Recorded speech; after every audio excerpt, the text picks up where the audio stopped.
نمونہ ہے اصحاب النجوم کی کہ میرے تمام صحابہ ستاروں کے مانند رہے، ان میں سے تم جن کی بھی اقتدا کر لو گے ہدایت تک پہنچ جاؤ گے، ہدایت تک پہنچ جاؤ گے۔ کیا پتہ چلا کہ صحابہ اکرام راستہ ہے ہدایت تک پہنچنے کا، ہدایت نہیں ہے، ہدایت صحابہ نہیں ہے، ہدایت قرآن نہیں ہے۔ ذالک الکتاب لا ریب فیہ ھدی للمتقین، کہ وہ کتاب جس میں کوئی شک نہیں، جو ہدایت تک پہنچاتی ہے۔ تو فی نفسی ہی قرآن پاک نص قرآن کے اعتبار سے ہدایت کا راستہ بتانے والی ہے، اور سوالات انبیاء اکرام علیہ السلام بھی ہدایت نہیں، ہدایت کا راستہ بتانے والے ہیں۔ اب پھر ہدایت یہ کیا چیز ہے؟ ہدایت کیا معنی ہے؟ اللہ کی ذات ہے، اللہ کی ذات کی اگر ہدایت ہے تو پھر گمراہی بھی تو بندوں کو اللہ کی طرف سے ملتی ہے، تو ہدایت میں گمراہیت کیسے؟ تو پتہ یہ چلا کہ ہدایت اللہ کی ذات بھی نہیں ہے، اللہ کی کتاب بھی نہیں ہے، اولیاء کی ذاتیں بھی نہیں ہیں، پیر و مرشد بھی نہیں ہیں، یہ سب ہدایت کے راستے ہیں۔ ہدایت کے اس مقام پر رب العالمین نے وہ عظمت صرف اور صرف ایک ذات کو عطا فرمائی جو ہدایت کا منبع اور ہدایت کی بنیاد اور مرکز ہے، وہ دو جہاں کے مالک میرے آقا محمد رسول اللہ صلی اللہ علیہ وسلم کی ذات بابرکت ہے۔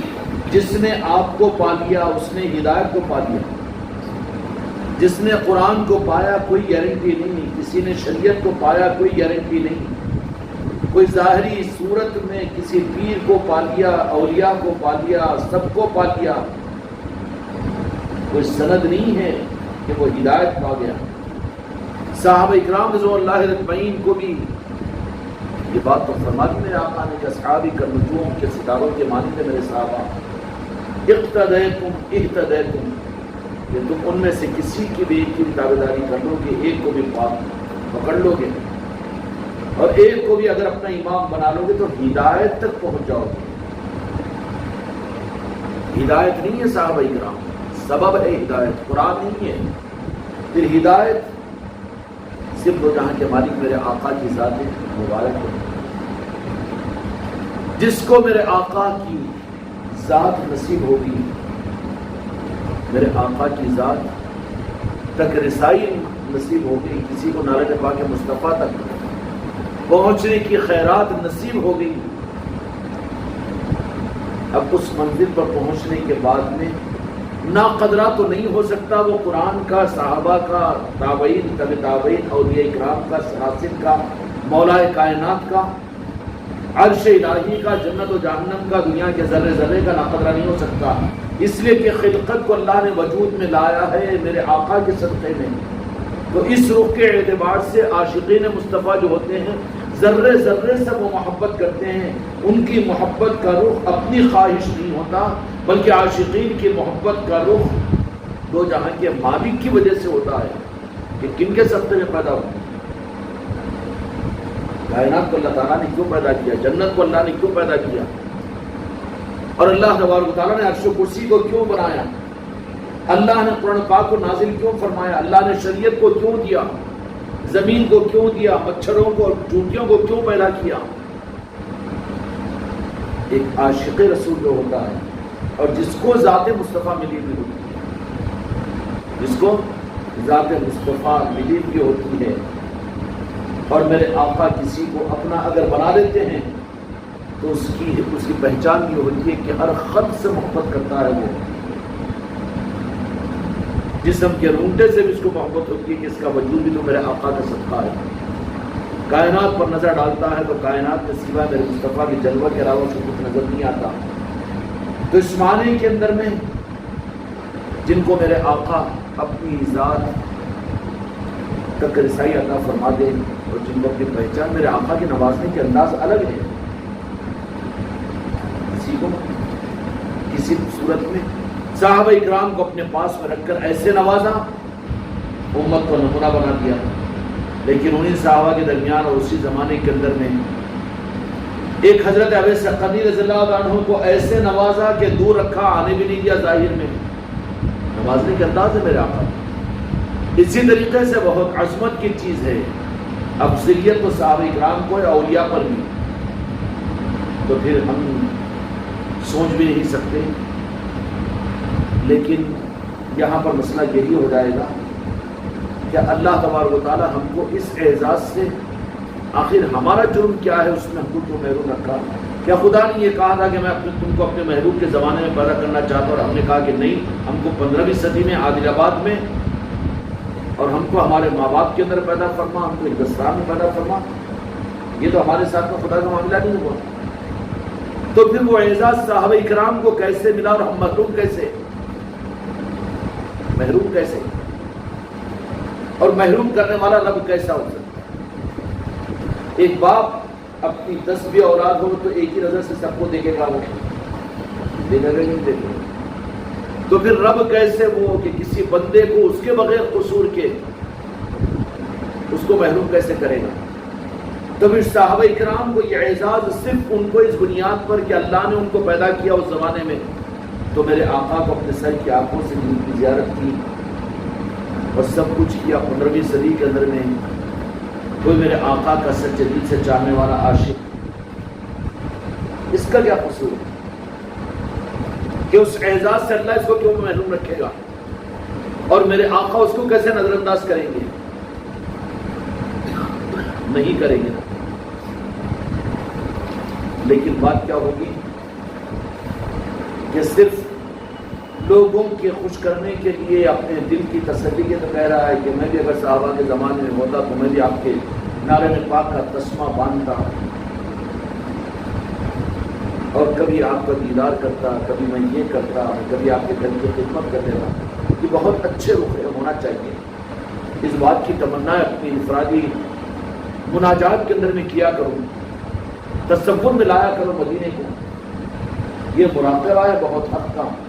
یہی اصل ہدایت کا راستہ ہے کہ تصور مدینہ میں اور میرے آقا کے حیات ظاہر کے تصورات کا مراقبہ، بیٹھ کر اپنے قلب کے رخ کے صحیح کرنے کے لیے خود کی محنت درکار ہے. یہ مجلسیں، یہ بیانات، نعتیں اور منقبتیں، یہ ایسا ہے، یہ تو ایسا ہے جو آسمانوں سے برسنے والی بارش ہے. اتنا فائدہ مند نہیں ہوتی. وہ بارش ختم ہو جائے گی، سبزی نظر آئے گی. دیکھیے زمین اگر بنجر ہے تو جیسے دھوپ نکلے گی، پھلتی پھولتی ہوئی پتیاں، سبز پتیاں پیلی پڑنی شروع ہو جائے گی. ایسے ہی یہ اوپر کے سارے اعمال ہیں ہمارے. ربیع الاول المنور کی آمد ہے. اس وقت میں اللہ تبارک و تعالیٰ کی رحمت خدا کی قسم آسمانوں سے بارش کے قطروں سے زیادہ برستی ہے. اور زمین والے، فرش والے میرے آقا کے اس میلاد مصطفیٰ کی خوشیوں کا کیا حق ادا کرے؟ رب العالمین کا معاملہ یہ ہوتا ہے اپنے محبوب کی اس آمد کے دنیا میں بھیجنے کے اس مہینے کے اہتمام میں. کہہ دوں بڑی بات ہوگی، لیکن رب کی بات ہے، رب کی بات ہے اور حق کی بات ہے. ربیع الاول کے اس مبارک مہینے کی خوشیوں کا جو ذرہ جن کو ملا ہوا ہے، خدا کی قسم وہ سعادت مندی کی سند ہے عرش الہی سے، اور اہل خیر کی وہ پہچان ہے. خدا اس قرض کو اپنے اوپر باقی نہیں رکھے گا. اگرچہ کہ ایک وقت کا سب سے بڑا کافر جس کے کفر کا اعلان اللہ نے قرآن مجید میں علن اعلان کیا ہو، وہ بھی میلاد مصطفیٰ کی ذبح سے خوشی کا ایک اشارہ غیر اختیاری طور پر، وہ بھی ذات مصطفیٰ کے لیے ابو لہب نے محمد رسول اللہ کہہ کر خوشی کا اظہار نہیں کیا یا اللہ کے محبوب سمجھ کر نہیں کیا تھا، بلکہ ذات مصطفیٰ کے ساتھ وہ اپنے بھتیجا سمجھ کر، چونکہ حضرت زاہد اور حضرت عبداللہ اس دنیا سے وفات پا چکے تھے، ہمدردی کا تعلق تھا ابو لہب کو، اور عربوں کے اندر میں قبیلہ پرستی اور عصبیت بہت زیادہ ہوتی تھی. ان کی لڑائیاں بڑی مشہور ہے کہ اگر کسی قبیلے کے اونٹ نے اگر ان کے قبیلے کے اونٹ سے پہلے پانی پی لیا تو نسلوں تک ان کی جگہیں چلا کرتی تھی. عصبیت تھی کہ ہمارے خاندان کی نہ پوچھی، عصبیت پرست تھی وہ قوم.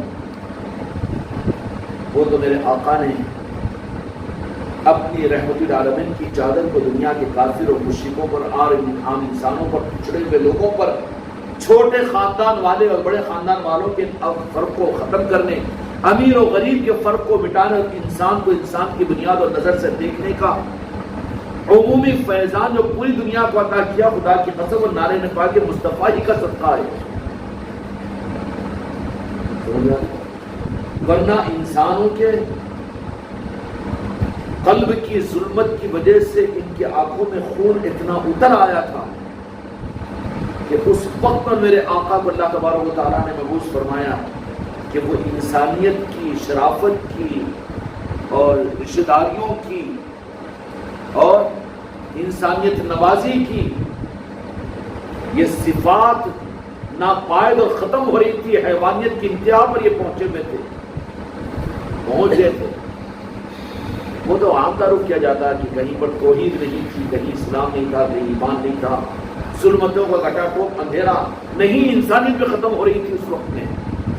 انسانیت بھی، اسلام تو بہت دور کی بات ہے، دین عیسوی بہت دور کی بات ہے، دین موسوی بہت دور کی بات ہے، تورات و انجیل کا دین یہ تو بہت دور کی بات ہے۔ انسانیت بھی ختم ہو رہی تھی اس وقت میں۔ کس درجے کا احسان ہے ان انسانوں کو سمجھاؤ۔ اگر اس وقت میں، جبکہ میرے آقا جس وقت میں دنیا میں تشریف لائے، خدا کی قسم اگر انسانوں کو صحیح انداز سے اگر بتا دو تو پھر یہ انسان ہم سے زیادہ قدر کرنے والے بنیں گے میرے آقا کی۔ وہ روح نہیں ہے نا انسانوں کے سامنے۔ ہم تو قرآن پاک کی آیت ہے ہمارے آقا کی عظمت کی، وما ارسلناک الا رحمت للعالمین کا مطلب کیا ہے کہ جھولی پھیلاتا ہے اور رحمت کی ساری جھولی اپنی پوٹلی میں بننے کی چکر میں رہتا ہے۔ اپنی خود غرضی، ہر جگہ اپنا ہی مفاد، اخرجت للناس، کہ تجھے کلمہ پڑھا کر میرے آقا کی نسبت عطا کر کے رب نے منتخب کیا اور تو اپنا ہی خود غرض ہے۔ تو خود غرض اس لیے ہے کہ تو نے اپنے آقا پر اعتماد نہیں کیا۔ تیری خود غرضی اس بات پر دلالت کرتی ہے کہ میری جنت، میرا ایمان، میری آخرت، میرا معاملہ جب تک اپنی ذات تیری نظر میں ہے، ابھی تیرے ایمان کے کچے ہونے کی دلیل ہے کہ تو نے میرے آقا پر اعتماد نہیں کیا۔ اب کیا باقی رہا؟ کہاں جنت، کہاں جہنم، کہاں خدا کی ناراضی، کہاں خدا کا راضی ہونا؟ جب آقا کا دامن مل چکا ہو قلب کے ساتھ میں، پھر یہ بات کیسی کچی، سودا کیسے کچا؟ شک آدمی کہاں پر کرے گا کہ جہاں پر نعوذ باللہ دھوکے کی امید ہو، جہاں دھوکا ہوتا ہو۔ ایک امتی کا میرے آقا کے کلمہ کے پڑھ لینے کے بعد میں اگر آقا اپنی بارگاہ میں اس کو قبول کر لیں، اور قبول کر لیں، اس کی سند کیا ہوگی کہ میں بولوں مجھے قبول کرے، تم بولے نہیں، بالکل نہیں، کوئی اعتبار نہیں۔ ہم سے تم سے زیادہ تو منافق لوگ زمانے کے اندر کہتے تھے ہم دو جہاں کے مالی پر ایمان لائے ہیں اور ہم آپ کے چاہنے والے ہیں۔ پھر میرے آقا کسی کو قبول کیے ہیں، اس کی علامت اور اس کی دلیل کیا ہے؟ اس کی دلیل اس کے دل سے ملے گی، اس کے عملوں سے نہیں۔ عملوں میں سنتوں کا اہتمام غرض کے لیے ہو سکتا ہے، مجلسوں میں عشق رسول کے دعوے غرض کے لیے ہو سکتے ہیں کہ اپنی پرستش کروانا مقصود ہے۔ ارے کیا عشق رسول کی باتیں بولتے ہیں، کیا عقدے کھولتے ہیں اور کیا عشق رسول پہ بیان کرتے ہیں، غرض کے لیے ہو سکتا ہے۔ اچھی نعتیں پڑھنا، صلاۃ و سلام پڑھنا یا پھر یہ کرنا وہ کرنا اظہار ہے خدا کی قسم۔ یہ بھی اس زمانے کے اندر میں ایسی کرنسی ہے اس کی قیمت بہت بڑی ہوئی ہے۔ ہم مانتے ہیں کہ کاغذ کی نوٹوں کا چلن ہے، لیکن سونے کے سکے، کاغذ کے نوٹوں کے بنڈل ان سونوں کے سکوں کے اندر میں ہیں، وہ بھی بیکار نہیں ہے۔ سکہ نہیں ہے لیکن سونا تو ہے۔ اس لیے سنتیں ہوں کہ شریعت ہو، نعتیں ہوں کہ صلاۃ و سلام ہو، درود پاک ہو کہ لنگر ہو کہ میلاد کے جلوس ہو، یا ربیع الاول کا اہتمام ہو کہ چراغوں کا کرنا ہو، یا اس کے اظہار کے لیے جو کچھ بھی کرنا ہو، خدا کی قسم یہ تو دینار اور اشرفیہ سونے کی ہے آج بھی۔ ان نوٹوں کے سکوں میں اعمال کے مقابلے میں جیسے کرنسی، نوٹوں کاغذ کی نوٹیں ہیں نا، ان نوٹوں کے سامنے اگر کوئی اشرفی کو اور دینار اور درہم کو لا کر رکھتے سونے اور چاندی کے، تو لیکن نوٹ تو نہیں ہے، سکہ اس زمانے میں تھا، اب نہیں ہے، مانا جائے گا، بات غلط نہیں ہے، لیکن ایک طرف کتنے نوٹوں کا بنڈل، کاغذ کا بنڈل ہو، اور دوسری طرف میں سونے کے اگر وہ دینار اور درہم بنے ہوئے ہوں تو کئی نوٹوں کے بنڈل تو اس میں آ جائیں گے۔ وہ کرنسی رائج الوقت نہیں ہے، لیکن کرنسی اس میں چھپی ہوئی ہے، پہلے چھپی ہوئی ہے، چھپی ہوئی ہے کہ ایسے ہی عشق رسول کے سنت و شریعت کے سارے نظام آج بھی خدا کی قسم اور قیامت تک بھی قابل قدر ہے۔ دینار اور اشرفیوں کی صورت میں سونے کے سکے ہیں۔ اب آج جو کاغذ کی نوٹیں چل رہی ہیں وہ الگ چیز ہے اپنی جگہ، لیکن آج ان چیزوں کی قدر کی جائے گی اس لیے کہ سونے کی کرنسی ہے، دینار و درہم ہے۔ ایسے ہی میرے بچوں، میرے دوستوں، میرے عزیزوں اور میرے بزرگوں، بے شک یہ اعمال، لیکن کیا یہ چیزیں ہم اس بات پر مطمئن ہو سکتے ہیں کہ ہمارے لیے یہ چیز یقین کے درجے میں ہم اس پر اعتماد کر، اس لیے کہ سودا معمولی نہیں ہے۔ شریعت کے معاملات کے اندر میں سودا جو ہوتا ہے نا، وہ تو اقرار اور وہ تو اظہار پر ہوتا ہے، اقرار باللسان، اظہار اسلام پر ہوتا ہے، لیکن طریقت کی راہ میں یہاں تو صرف اقرار اور اظہار کا معاملہ بہت ہلکے درجے میں ہوتا ہے۔ اصل جو ہوتا ہے وہ قلب کا، تصدیق بالقلب کا ہوتا ہے، اور جہاں قلب کی تصدیق اگر نہ ہو رہی ہو،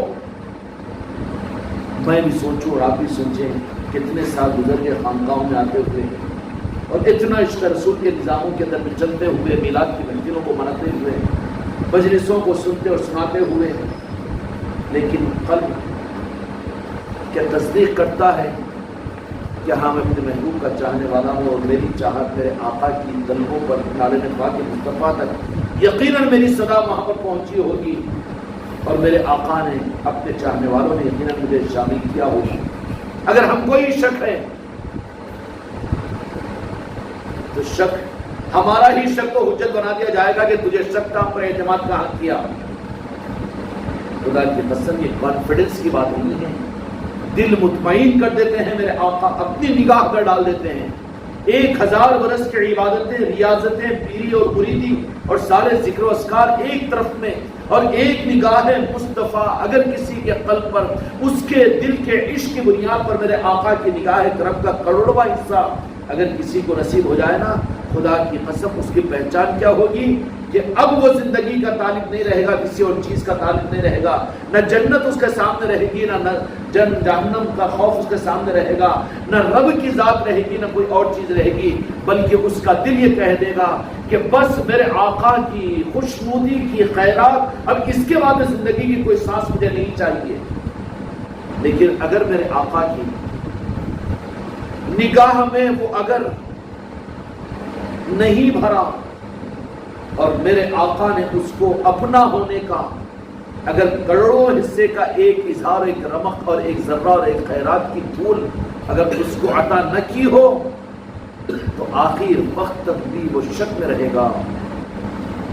اس کے برخلاف میں جب میرے آقا اگر کسی کو اس کے سچے قلب کے عشق کی بنیاد پر اس پر ایک ذرے کی صورت میں بھی میرے آقا کی نگاہ کرم پڑ جاتی ہے، اگرچہ کہ وہ میرے آقا کے ظاہری حیات ظاہرہ کے اندر میں مکے اور مدینے میں نہ ہو، ایمن میں دور رہتا ہو یا زمانے کے اعتبار سے 15ویں صدی میں رہتا ہو، لیکن بات اتنی پکی ہے کہ میرے آقا کی بارگاہ میں اگر کوئی قابل قبول ہے تو زبان کے دعوے اور اس پر اطمینان اور اعتماد کرنے والا وہ نہیں ہوگا، بلکہ اس کی زندگی کے ایک ایک سانس اور جسم کا ایک ایک گھٹا اور اس کے زندگی کے ایک ایک عمل کا اظہار یہ ہوگا کہ پھر کوئی چیز اس کی طلب میں باقی نہیں رہے گی، مطمئن ہو جائے گا، اور پھر اس کا وجدان یہ ہوگا کہ بس ادھر کی مرضی ہو آقا کی، اپنے کو اور اپنی آل اولاد کو، اپنی جان اور اپنے سانسوں کے ساتھ میرے آقا کی ایک مسکراہٹ کے لیے سب کچھ میں قربان کر دوں۔ چلو حدیث پاک کی یاد آ گئی، صحابہ کرام سے میرے آقا نے امت کے لیے ہمارے تمہارے لیے سوال فرمایا، چلو ان خوش نصیبوں ہی قدر میں ہمارا بھی شمار ہو جائے، تعجب والا ایمان کس کا ہے؟ تعجب والا غالب مسلم شریف کی حدیث ہے، مشہور حدیث ہے. صحابہ کرام رضی اللہ عنہم نے فرمایا کہ یا رسول اللہ فرشتوں کا ایمان، کیونکہ وہ ہمیشہ اللہ تبارک و تعالیٰ کے مشاہدے میں رہتے ہیں، لیکن پھر مشاہدے میں تو تعجب والا ایمان کیسے؟ تو کہا کہ نہیں. پھر سوال کیا میرے آقا نے، مفہوم عرض کراؤں اس حدیث پاک کا، حدیث ساری حدیثی کتابوں میں مل جائے گی. تو کہا کہ تعجب والا ایمان ہو نہ ہو فرشتوں کا، اگر نہیں تو پھر یا رسول اللہ انبیاء کا ہو. تو بولے کہ انبیاء کے پاس وہی آتی ہے، نظام غیب اللہ تعالیٰ ان کو آگاہ کر دیتا ہے، تو پھر ان کا تعجب والا ایمان کیسے؟ آپ نے جواب ارشاد فرمایا، پھر سوال پیدا کروایا. تو بولے کہ ہو نہ ہو یا رسول اللہ، یہ مقام تو صرف آپ کا ہے کہ آپ کا ایمان تعجب والا. تو میرے آقا نے کسی مسکراہٹ کے ساتھ چلنا ہے کہ تعجب والا، واہ قربان جائے نالہ پاک مصطفیٰ کو، خدا کی قسم زندگی کی کوئی تمنا باقی مت رکھو سوائے آقا کے نالہ پاک کی خیرات کے. اگر ہے تو ابھی شک میں ہے، ابھی تم منزل میں ہو، ابھی تم کھوٹے ہو، راستے میں ہیں، پتہ نہیں کب اٹھ جائے کب اٹھ جائے، کوئی ایمان کی گارنٹی نہیں ہے. یہ دولت کے اظہار ہو جانے اور مل جانے کے بعد بھی کیا چاہت باقی رہے، کیا خواہش باقی رہے؟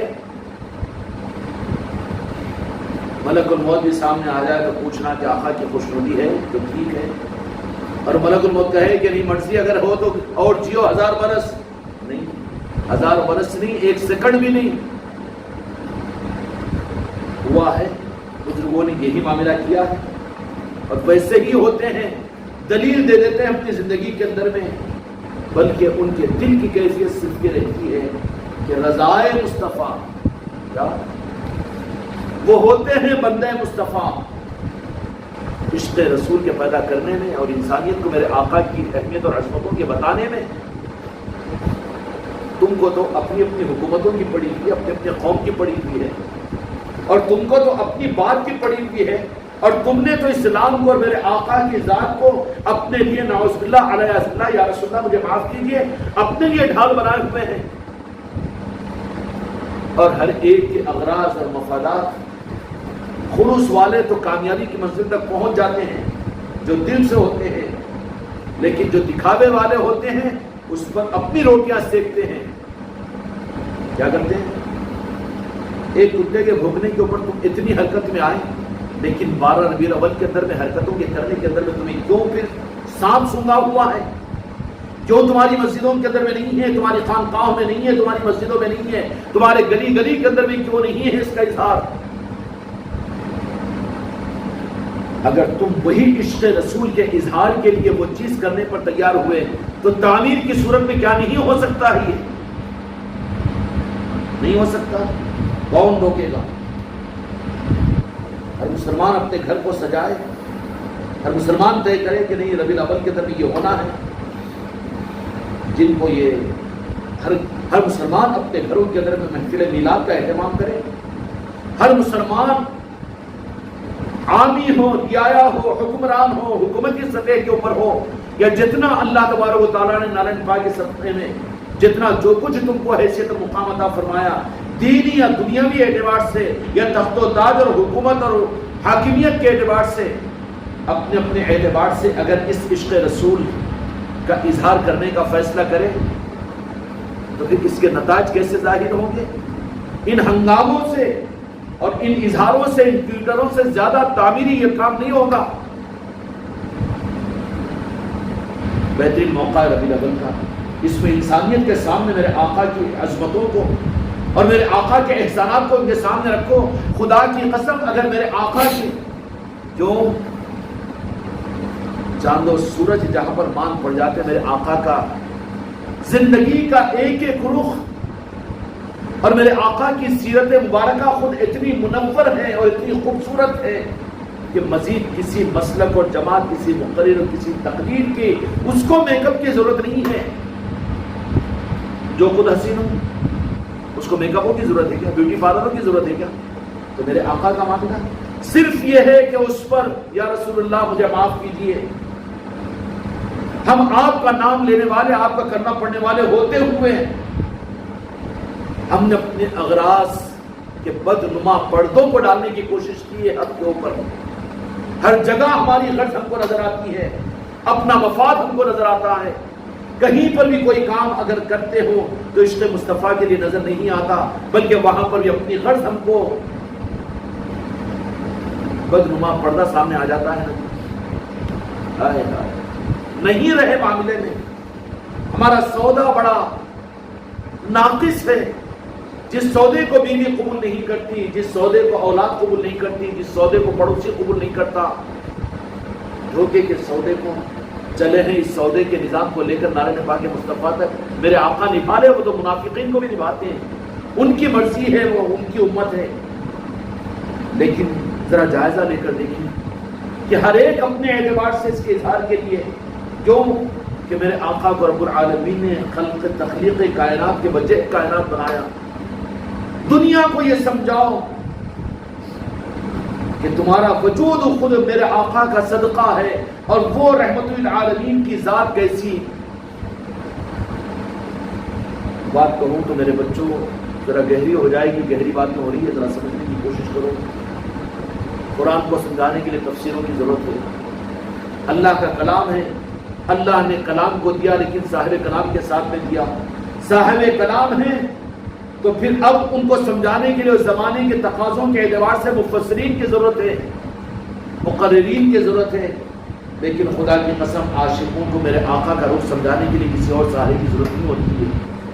وہ تو اپنی نسبت کو نعرہ پاک مصطفیٰ سے جوڑتے ہیں. تو نعرہ پاک مصطفیٰ سے نسبت کے صحیح ہونے پر وہ خیرات نورانی نعرہ پاک مصطفیٰ کے ذریعے سے اپنے عاشقوں کے چہروں میں چمکنی شروع ہو جاتی ہے. ان کو دیکھ کر لوگ پھر نور کو پہچان لیتے ہیں. یہ ہے اولیاء اکرام کا نظام. انسانوں کے سامنے کہنے کی بھی تو ضرورت ہے، لانے کی بھی تو ضرورت ہے. اب ہمارا رخ تو یہ چلا کہ ایک ہوتا ہوا آیا بیچ میں، تو اس معاملے میں تو ہم اپنے اغراض، اپنی پسند اور اپنے مزاج اور اپنی تربیت، کہیں پر سیاست ہے تو کہیں پر قیادت ہے، کہیں پر قیادت ہے تو کہیں پر عداوت ہے، کہیں پر عداوت ہے تو کہیں پر حسادیت ہے، اور کہیں حسادیت ہے تو کہیں علاقے واریت ہے. کچھ نہ کچھ اپنے غرض کے ان مکروہ پردوں کو ڈال رہے ہیں. اور کہاں پر ڈال رہے ہیں؟ پیچھے رکھ رہے ہیں اس حق کو اور ڈال رہے ہیں اپنی ان چیزوں کو سامنے. کتنے بڑے مجرم ہیں نہیں ہے. پھر حق کا رخ کیا ہے؟ ان سارے پردوں کے جرم کا اقرار ہم کر کے اپنے آقا کے نعرہ پاک پر حاضر ہو جائیں. یا رسول اللہ، روئے زمین کا سب سے بڑا مجرم، حق کو چھپانے والا اور آپ کے حق کو دنیا میں ظاہر کرنے پر پردے ڈالنے والا، تو وہ تو میں ہوں. ہم نہیں دے سکے نا انسانیت. اس لیے قرآن کی تفسیر کے لیے مفسرین کی ضرورت ہے. قرآن کو سمجھانے کے لیے علم حدیث کی ضرورت ہے، علم قرآن کی ضرورت ہے، 15 علوم کی ضرورت ہے. لیکن میرے آقا کے زیبائے رخ زیبائے منور کو سمجھانے کے لیے ان ظاہری اسباب کی ضرورت نہیں ہے، بلکہ اس نعرہ پاک مصطفیٰ کی نسبت کی خیرات اگر لے لو تو وہ نور تمہارے آنکھوں میں، تمہارے اعمال میں، تمہاری زبان میں اور تمہارے کردار سے، تمہاری سوچ و فکر سے، تمہاری انسانیت کی ہمدردی کے جذبات سے، تمہاری مخلوق پر رحم کے جذبات کے ذریعے سے پھر چیخ چیخ کر دنیا کے پتھر بھی کہیں گے. کیا کہیں گے؟ کہ یہ وہ ہے کہ جن کے صدقے میں، یہ ان کا ہے کہ جن کے صدقے میں اللہ نے ساری مخلوق کو پیدا کیا ہے. کیا ہوا اولیاء اکرام کا معاملہ؟ اولیاء کے ساتھ میں صرف ان کے خلفاء ان کے نظام کو لے کر چلنے والے نہیں ہوتے. ان کا نظام ان کے مریدوں کے بھروسے پر نہیں ہوتا، ان کے دماغوں اور ان کی صلاحیتوں کی بنیاد پر نہیں ہوتا. وہ تو جو ہوتے ہیں کامل، وہ تو اپنے آپ کو دنیا کا سب سے زیادہ بیکار سمجھتے ہیں. جس سے کیا ہو سکے گا؟ پھر کیا ہوتا ہے؟ پھر خلق کو اللہ تبارک و تعالیٰ ان کی معاملت اور مدد کے لیے کھڑے کر دیتا ہے. سلطان الہند کو میرے آقا نے اپنی بارگاہ میں بلا کر ربیع الاول المنور کا وہ پیکر مجسم، دو جہاں کے مالک راس 800-700 برس کے بعد میں اپنی چوکھٹ سے نورانیت کو عطا فرما کر غریب نواز کی چوکھٹ پر ہماری نسلیں قربان ہوں، وہ امانت میرے مصطفیٰ نے مدینے کے ذریعے سے بھیج کر اجمیر میں عطا فرمائی. سمجھ میں آ گئی بات؟ اور کیا لے کر آئے میرے آقا سلطان الہند؟ کیا لے کر آئے؟ تقریر کی بات نہیں تھی، تقریریں تھی، منقبتیں تھی، نعتیں تھی، کیا تھا؟ تفسیریں تھی، علماء کے جتھے تھے، بیانات کا نظام تھا، قوالوں کے قوالیاں تھی، پھر کیا کیا نظام تھا؟ میرے آقا کے نعرے پاک کی ایک رمق تھی جو وجود میں سما گئی اور وجود معینیہ کو منور کر دیا اور چاند بن کر مدینے کے اجمیر کی سرزمین پر آ گئے. اور جب آ گئے ہیں تو انسان بعد میں قدرداں بنے. ساری خلقت ہندوستان کی غریب نواز کی چوکھٹ کی غلام بنی اور پتھر تک گواہی دینا شروع کرے، بتوں کی زبانوں سے تک نکلنا شروع ہو گیا اور ساری مخلوقات ان کی گرویدہ ہو گئی. اونٹ ان کی سننے لگے، پانی انا ساگر کا ان کا سننے لگا، اور پہاڑوں پر اچھلنے والے بڑے بڑے چٹان اور پتھر سننے لگے. کس کی؟ خواجہ جی کی سننے لگے. کیا ہوا؟ سلطان الہند کو میرے آقا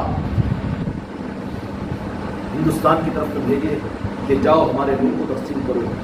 سلطان الہند کیا لے کر آیا؟ اللہ نے اپنے نور کا حصہ میرے مصطفیٰ کو بنا کر مدینے میں مکے پر مولود فرمایا. تولد ہوئے آپ، مدینے کو ہجرت کی اور قیامت تک کے لیے مرکز روحانیت مدینہ منورہ رہا. اس لیے مکہ بھی خیرات مانگتا ہے، مدینے سے سب چکے ہیں. کعبے کی طرف کعبہ چکا ہے، مدینے کی طرف ہے نا، کیونکہ اللہ نے چکایا ہے، خدا کا نظام ہے. وہ سمجھ آ گئی بات؟ اللہ نے اپنے نور کے ذریعے سے دنیا کو منور کرنا چاہا تو اپنے نور کو جو بانٹا ہے وہ میرے مصطفیٰ کی ذات نے بانٹا. اور وہ نور آیا. کیا ہے؟ نور آیا. نور کا مہینہ آیا، نور لے کر آیا، نور لے کر آیا. گلی گلی نورانی کرو. اولیاء نے کیا کیا؟ نعتیں اولیاء نے پڑھی، درود کی مجلس اولیاء نے کی، صلاۃ السلام اولیاء نے پڑھا، لنگروں کو اولیاء نے لٹایا، انسانوں کو پانی اولیاء نے پلایا، ننگوں کو کپڑے اولیاء نے پلایا. اس میں دلیل کی کیا ضرورت ہے؟ لیکن میرے آقا کی نسبت پر دل کے عشق کی بنیاد پر کوئی عمل کرو جو تم کو میرے آقا کو معلوم ہو، اور تم ایک عمل اپنے دل سے کرو گے، اپنا ایک قدم اٹھاؤ گے، خدا کی قسم اسی وقت میں مدینے والے اس عمل کو اپنی نظروں سے دیکھیں گے اور تمہارے اس عمل کی دلہ فرشتے میرے آقا کی مدینے کی بارگاہ میں پہنچائیں گے. اپنے ایمان کو تو قربان کرو نعرہ پاک مصطفیٰ پر. اپنے غرض سے اپنے آپ کو نکالو، اپنی غرض سے اپنے آپ کو نکالو. اور جو دل کے عشق کے ساتھ میرے آقا کی طرف میں چلتا ہے میرے بچوں، یہ وہ آپشن کھلا ہوا ہے جو صحابہ کو میرے آقا اپنی صحبت میں رکھ کر مدینہ منورہ میں عطا کیا تھا. لیکن اس دروازے کو میرے آقا نے حیات ظاہر کے دروازے کو عام انسانوں سے اور عام امت سے بند کر دیا. لیکن عشق مصطفیٰ کے دروازے کو آئے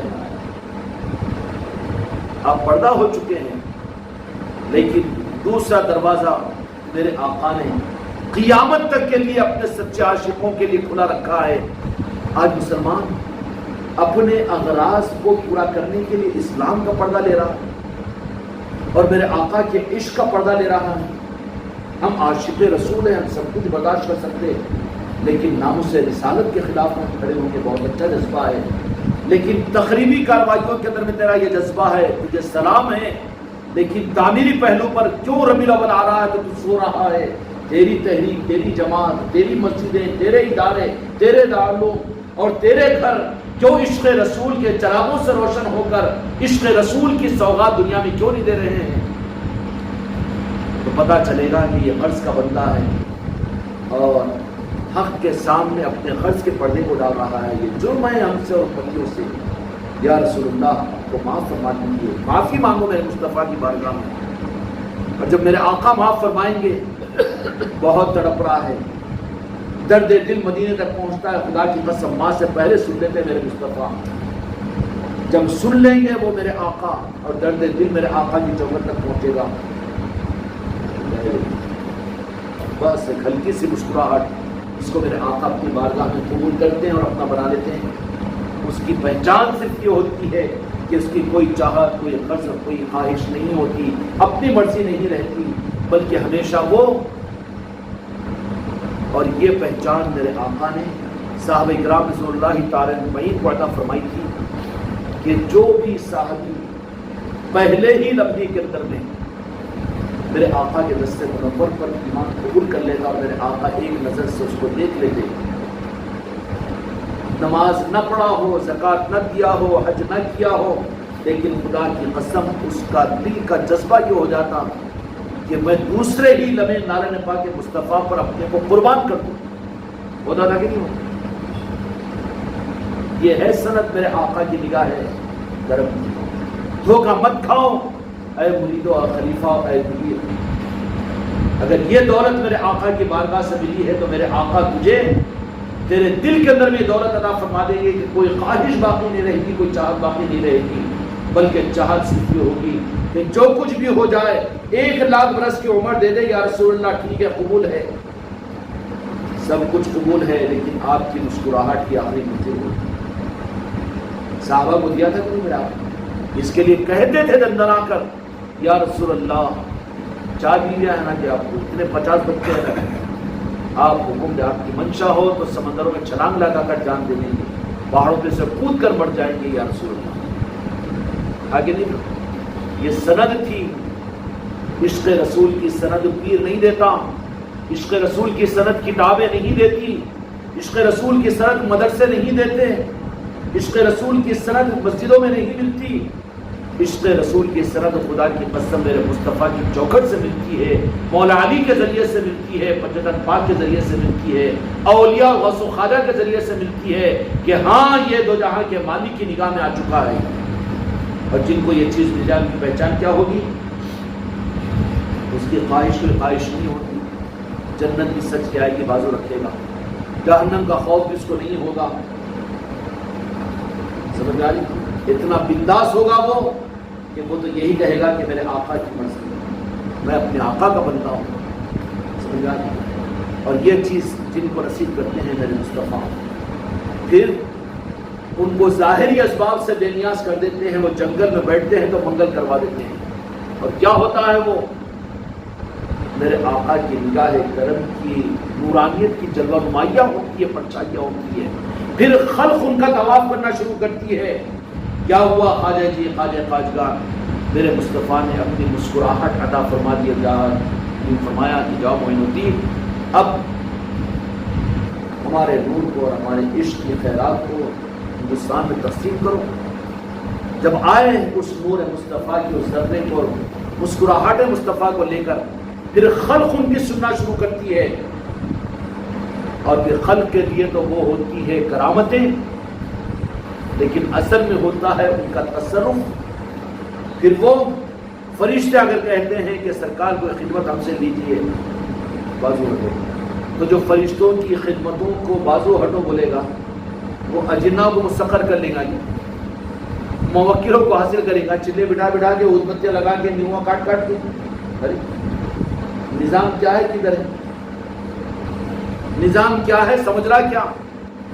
اور جن کو میرے آقا کی خدا کی قسم اصل منزل ذات مصطفیٰ کیا ہے، نعرہ پاک مصطفیٰ. جن کو یہ ملا اس کو قرآن بھی ملا، اللہ بھی ملا، عرش بھی ملا، دین بھی ملا، شریعت بھی ملی، طریقت بھی ملی، ولایت بھی ملی، مولا علی کا در بھی ملا.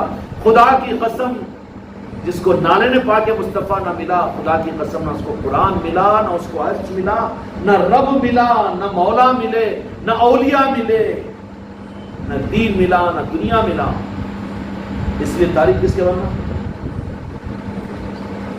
دو جہاں کے مالک. جشن میلاد کا مہینہ ہے، تیاری کرو، تیاری کرواؤ. یہ بھی انعام ہے غریب نواز کی چوکھٹ کا. لیکن رب عرش الہی پر رب کو سدھرتا نہیں ہے کہ اس ربیع الاول کا اہتمام زمین پر کس طرح سے کرواؤں. جو کہ ربیع الاول کا جو کچھ کرواتا ہے وہ رب کرواتا ہے، مصطفیٰ نہیں کرواتے. سمجھ میں آ گئی بات کی تصدیق ہو گئی وہ کہ میرے آقا نے اپنے لیے کچھ بھی نہیں کروایا، نہ جہاد کروایا، نہ شہادتیں کروائی، نہ کافروں کو قتل کروایا، نہ کچھ کروایا. وہ سب رب نے کروایا اپنے محبوب کی عصمت اور محبت میں. مصطفیٰ نے یہ رخ دو انسانوں کو کہ رحمت للعالمین ہے تمہارے اوپر، زمین کے ذرے ذرے پر میرے آقا کے میلاد کا حق ہے۔ اب یہ حق والے دعویٰ کرنے والے خود مسجدوں سے اس حق کو ختم کر دیے ہیں۔ کتنا اندھیرا پھیلا ہوا ہے دنیا میں، عرب کے اندھیرے سے زیادہ گہرا اندھیرا ہے یہ۔ اس زمانے میں جس وقت میرے آقا اس دنیا میں تشریف لائے نا، اس وقت تو ناواقف ہو کر وہ اندھیروں میں تھے، لیکن آج ان کے ہاتھوں میں تفسیر کی کتابیں اور سیرت النبی کی کتابیں اور میرے آقا کی اذان اشہد ان محمد رسول اللہ کا انتظام، اتنا سب کچھ شریعت ان کی لیتے ہیں، کلمہ ان کا پڑھتے ہیں، لیکن پھر بھی میلاد کی خوشیوں سے رب ان کو نہیں چاہتا ہے۔ میلاد مصطفیٰ کے مہینے کی تیاریاں اور انتظام یہاں تو اپنے کو صرف ڈھیلا چھوڑ دو اور یہاں مانگو اس مہینے کے اندر میں باقی 11 مہینے کے ہر دن کی مجلسوں کا اہتمام خانقاہ محمدی کے مریدوں اور بچوں، تم اپنے پلان، اپنے مشورے، اپنے جذبات، اپنے جان و مال کے ساتھ میں آگے بڑھ کر کرو، لیکن ربیع الاول کے مہینے کے اندر میں تو صرف ایک مہینے میں ہم تم کو رب کے حوالے کرتے ہیں، اس لیے کہ اس کا اہتمام میرے مصطفیٰ نہیں کرائیں گے اپنی ذات کے لیے، بلکہ رب کروائے گا۔ رب ہوتا ہے میر محفل۔ تو ربیع الاول کے معاملات کے اندر میں یا اللہ میرا جان، میری مال، میری آل اولاد، میرے جسم کی چمڑی، میری ایک ایک سانس حق ادا نہیں ہو سکتا تیرے محبوب کی عظمتوں کے حق ادا کرنے کا میں قابل نہیں ہوں، اب تو ہی مجھ سے لے لے اپنے محبوب کی اس جشن کے منانے کا نظام۔ رب سے مانگو، ہم پابند کرتے ہیں ربیع الاول کے اہتمام کے لیے، رب سے مانگو، رب تم سے لے گا اور تم سے کروائے گا۔ سب معاملے میں تو مصطفیٰ کی چوکھٹ سے مانگو، لیکن ربیع الاول کے معاملے میں رب سے مانگو۔ کیوں کہ یہاں پر رب اہتمام کرواتا ہے، اور وہ جس کو چاہے گا نا، رب جس کو چاہے گا۔ اب رہا میرے مصطفیٰ کی بات، مالک کائنات ہے، لیکن میرے آقا نہیں چاہتے اپنے، میرے آقا کی عبودیت کا اظہار یہ کریں گے کہ رب تو ہی کافی ہے نا مجھے۔ آپ کس مقام پر ہیں میرے آقا؟ خدا کی قسم، خدا کی قسم، ہائے ہائے، حقیقت کو حاصل کرو، خانقاہ محمدی کے بچوں دھوکے میں مت رہو۔ پوری حیات مبارکات کے اندر میں میرے آقا جہاں کے مالک محمد رسول اللہ صلی اللہ علیہ وسلم آپ کا کلام فرمانے کا انداز، کبھی آپ کی کلام مبارک میں اظہار میں کبھی کرخی اور تیزی نہیں، اتنی ملاحمت اور اتنی مٹھاس کہ صحابہ کو منہ سننا پڑا، اور بہت کم کلام ارشاد فرماتے ہیں، رحمت للعالمین تھے۔ شوق پیدا کرو میرے آقا، اور خدا کی قسم میرے آقا اپنا کلام سناتے ہیں، آج کلام فرماتے ہیں، کلام فرماتے ہیں، زیارت کرواتے ہیں، ارشاد فرماتے ہیں، اور جن کو یہ دولت نصیب ہوتی ہے اب وہ حوالوں کی طرف نہیں جائیں گے۔ خدا کی قسم ایک جملہ ہی میرے آقا کی زبان مبارک سے سننے کو مل گیا، اس کے لیے تو وہی قرآن وہی حدیث ہوگی نا، اب دوسری چیز کی ضرورت کیا رہی؟ آپ کا انداز، کلام اتنی ملاحمت کو لیے ہوتے ہیں کہ کیا مثال دے، جام کوثر جن کی خیرات ہیں۔ اس لیے آپ نے آپ کی زبان مبارک سے کسی کو تکلیف، تصور تک نہیں، اپنے آپ کو کچھ رنگ میں ڈالنے کی کوشش کرو۔ ہماری زبان سے کسی انسان کو تکلیف، یا ہماری وجہ سے کسی کا دل ٹوٹ جائے، یا ہماری جھڑکیوں سے لوگوں کے دل پھٹ جائے، ہماری چیخ و پکار کی وجہ سے لوگوں کو تکلیف ہو، اپنے آپ کو صحیح کرو، اس خیرات کے حاصل کرنے کی کوشش کرو۔ پورا مہینہ ہے، اپنی ذات سے جو کچھ کر سکتے ہو رب کی بارگاہ میں قبولیت کے لیے رب سے مانگ کر ربیع الاول کے مہینے کے سارے اہتماموں کو محلے گلی اور شہروں کے اندر میں کرنا ہے، جو ٹھیک ہے انشاءاللہ اللہ تعالیٰ کے ساتھ